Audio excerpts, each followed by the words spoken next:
Hey, my friends, welcome to Monday. Here we are for another installment of the Elite Marketing Pro Daily Dose of Awesome, your 15 minutes of encouragement, inspiration, education, motivation, whatever it is you need to help you rock your business and start your day off on the right foot. My name is JT DeBolt, and I want to say good morning, good afternoon, and good evening, whatever time it is for you, no matter where you might be tuning in from here on the Big Blue Marble.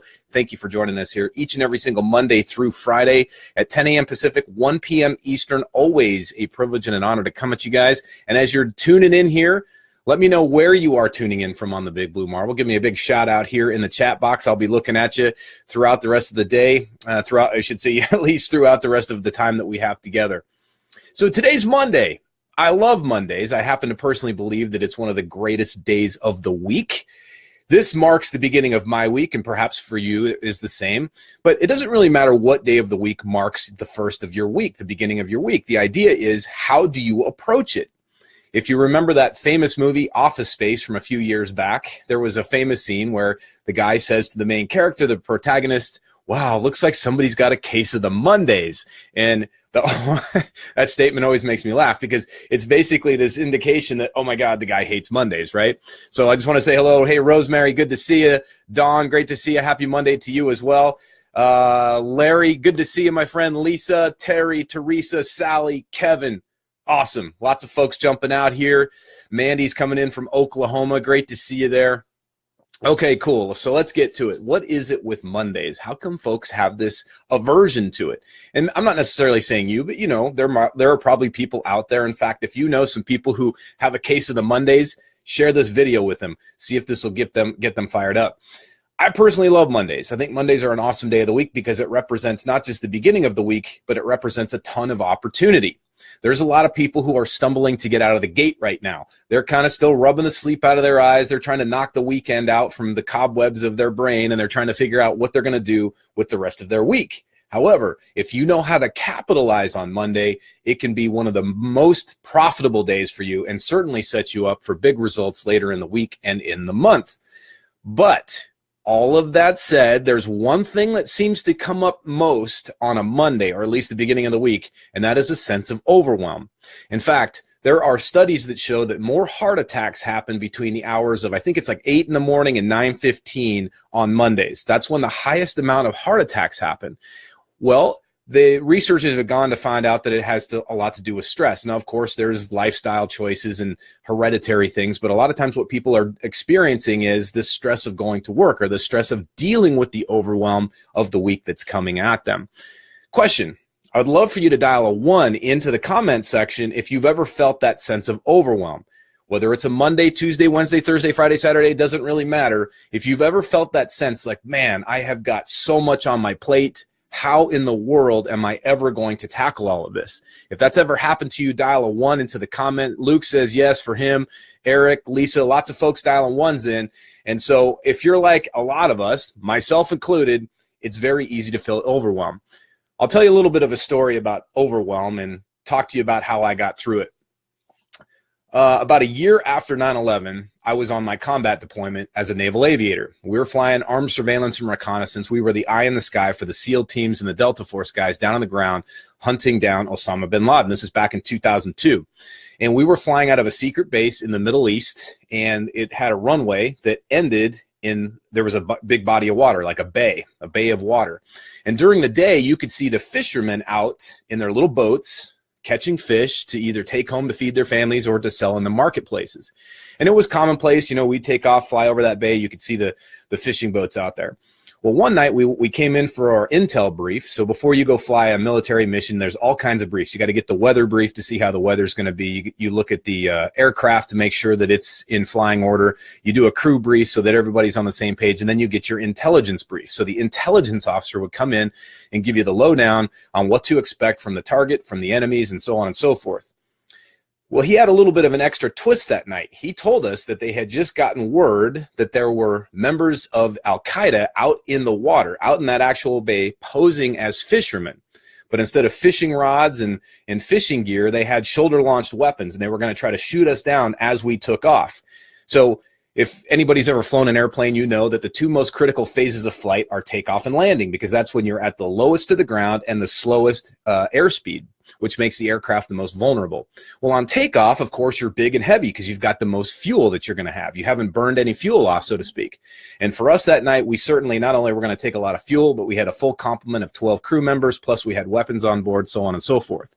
So we go out, we do the crew brief, we do the pre-flight, everything looks good. We get in, we get the engines online, get all the systems going, call for taxi for takeoff, take the runway. Air traffic control clears us for takeoff. We throw the throttles up, aircraft comes alive. We start screaming down the runway, pull back on the stick to take off, pull the landing gear up, and bam, just like that, one of the engines quits. We have an engine failure right at takeoff, just as we're starting to overfly that bay. Now we're looking down, this is at nighttime, remember, and all you can see is little dots of light. The engine just quit on us. So not only are we moving slower through the air, we're not able to climb at the same rate, so we can't get enough altitude to get over that threat, and we're less maneuverable. Now I ask you, does that seem like a potentially overwhelming situation?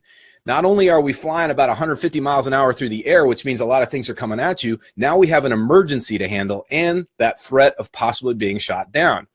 So what happened? Did we panic? Did we freak out? The answer is absolutely not. We went through the procedures, we shut the engine down, we got vectors from air traffic control, we actually called our base, our home base, and told them we had an engine failure, we were coming back for an emergency landing, we declared our emergency. They scrambled the alert crew that actually went and flew the mission for us so that those Navy SEALs on the ground weren't left hanging. The mission was accomplished, everybody came home safe. What's the moral of the story, and what does this have to do with you building your business? I want to share with you really a 6-step process to help you stay, keep from getting overwhelmed, just like we kept from getting overwhelmed in that high intensity situation over the water in the Middle East. And really, I want you to think of the word STRONG as your acronym to help you remember this. So if you've ever felt overwhelmed, if it's a Monday and you're starting off your week, or if it's any day, it doesn't really matter. I want you to remember this 6-part process and really use the word STRONG to keep you reminded. Number 1, the first letter is in the word STRONG, the S stands for schedule. Now, we all need to have some form of a schedule, and what I recommend is Sunday night or the night before you begin your week is to take a look at your weekly schedule. I had a person ask me in an interview one time. I was interviewed on a radio show, and they said, were you ever fearful? Did you ever feel fear when you flew those combat missions at night? And the answer is you do, but then you have to kind of get over it, and you rely on your training. You rely on your preparation. Well, as entrepreneurs, part of our training and preparation comes from being organized, to having a schedule, but not just scheduling things, but also reviewing that schedule. So case in point, very real situation. Last night, about 9 o'clock at night, I took a look at my schedule for the week and realized that today I had 2 meetings that did not show up on my schedule for whatever reason. And so that was an awesome kind of late night check, and it enabled me to see 2 things that would have absolutely created massive overwhelm for me if I'd have forgotten those 2 meetings. I mean, can you imagine 15 minutes before you've got a meeting and you're doing something else, totally spaced it, and all of a sudden somebody goes, hey, can't wait to see you, or they give you some sort of a prompt that you're late? That's overwhelming, right? So one way to conquer overwhelm in your business is to have a strong schedule, to have that daily method of operation in place. We talk a lot about this in the Fast Track to Freedom workshops that we do. But it's most important for all of us. It doesn't matter where you are in your business, whether you're a seasoned veteran or if you're brand new to business, to have a schedule and to review it every single day. Now, the other thing that I'll give you, kind of a pro tip, is at night when you review your schedule looking forward, also look back and ask yourself, what did I accomplish today? Did I get the big stuff done? The stuff that I told myself I was going to do, the stuff that my team or my family, the people that are counting on me, did I get those things done today, those big tasks? And if you did, great. If not, then it's time to recycle those forward to the next day. So that first S in STRONG to help you conquer overwhelm is to have a schedule and to review it. Now, the T in STRONG stands for tough. When you set your schedule, make sure you write your schedule so the tough stuff happens first, the hard stuff, the stuff that you are absolutely dreading. Now, why is this? There have been a lot of studies on willpower, okay? And I think willpower is kind of this mystical force, but we all have a sense of this desire to want to do stuff, right? So if you have a sense that you're like, oh, man, there's these things that I really don't want to do, man. I don't want to do that Facebook Live. Whatever it is that you dread, Whatever it is, it's that tough task. Do it first. All right. So schedule it early in your day, schedule it earlier in your week, heck, even schedule it early in your month. Here's why. Very important reason. Number one is not only do you get it off your plate and you don't have to think about it, you are actually saving yourself time and energy. Because if you've got that thing you dread, I don't care if it's balancing your checkbook, doing your taxes, or getting on that phone to ask for the sale, or maybe hitting play on that Facebook Live that you haven't done yet that you keep telling yourself you're going to do, right? Once you get it done, it's off your chest. It's off your shoulders. Woo, man, you just feel naturally lighter, right? And what's more important is instead of expending all that energy dreading it, now it's done. Now you can move on to the next thing and the next thing and the next thing. The next part about it, though, the number two most important part about getting rid of the hard stuff early is it makes everything else seem like cake. It doesn't matter how hard it is, how tedious it is, how awful it is. If you've done the hard stuff first, then everything else seems simple, seems easy, seems fun.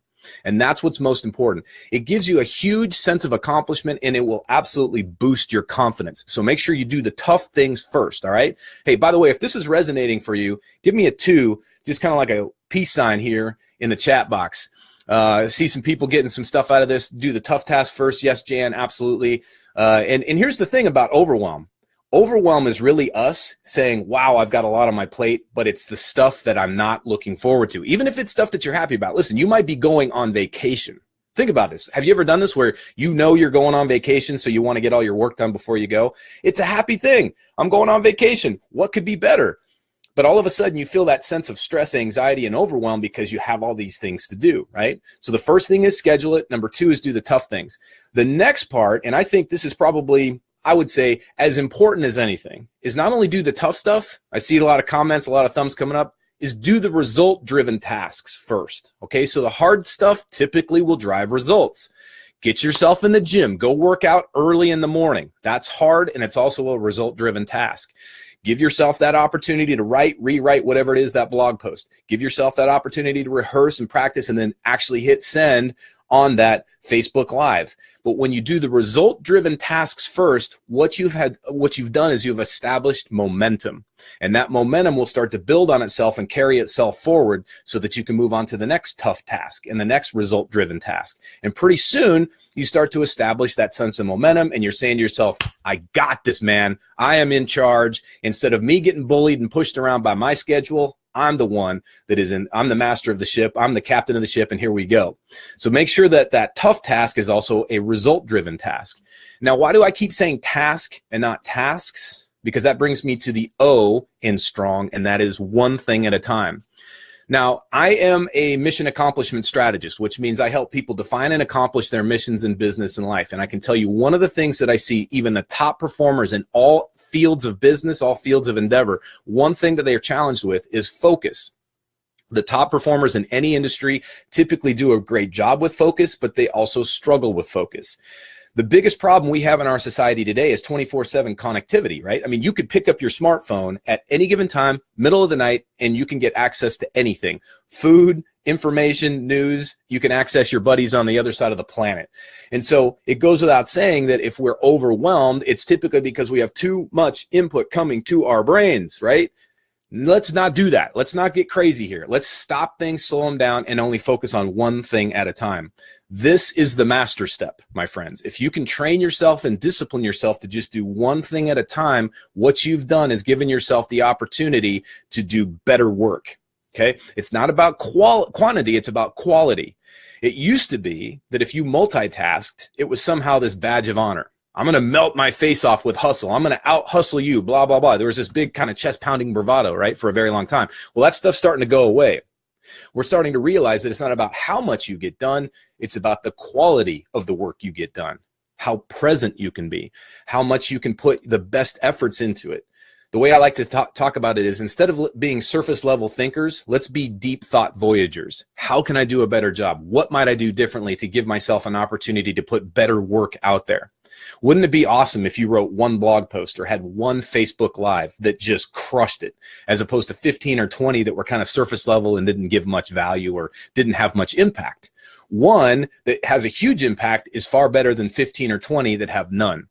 And so remember, focus on just one thing at a time. I promise you, if you can give yourself that opportunity to do that, really discipline yourself to just do one thing at a time, focus on one thing at a time, the overwhelm will almost automatically come down. How many people, by the way, find themselves being overwhelmed because you've got too much on your plate and you're trying to do multiple things all at once? Give me a 5. Give me a 5, like a high five if that's you, because I want to see how many people are actually out there trying to multitask, still think that's something that's valuable. If you still think multitasking is the way to go, we need to talk. I want you to get away from that habit and start getting yourself into the discipline of just doing one quality thing at a time.